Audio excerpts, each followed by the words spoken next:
Hindi pa nga bukas ang pwesto ko. May dumarating ng, "Ate, bukas na po ba?" Hindi pa ako nakakakape. May pares na gustong bumili ng 50 pesos worth na utang.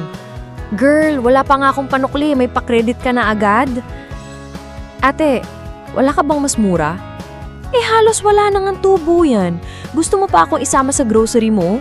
Hindi ako Lazada, Day. Tao ako. At ang presyo ko hindi base sa dami ng followers mo. Base sa pagod ko. Libre na to, suki naman ako. Suki ka? Huli kang bumili dito kasabay pa ng huling eleksyon. At yung libre, hindi yan kasama sa puhunan ko. Kasama yan sa init ng ulo ko. Umulan, umaraw, may lagnat man o wala, tindera pa rin ako.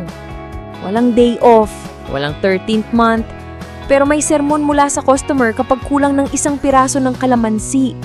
Girl, wag mo naman akong gawing contestant sa The Price is Right. Minsan hindi na ako tindera eh. Taga-bantay, taga-sukli, taga-sagot ng tanong, taga-linis, taga-pakabait kahit gusto ko nang sumigaw. Pero smile pa rin kasi sabi nila dapat palaging approachable para balikan ka. Sana pati yung mga nang utang, balikan din ako, hindi lang kapag may kailangan. Pero kahit ganito, ako pa rin yung unang bumabangon at huling nagsasara. Dahil hindi lang paninda ang dala ko rin ang pangarap ng pamilya ko.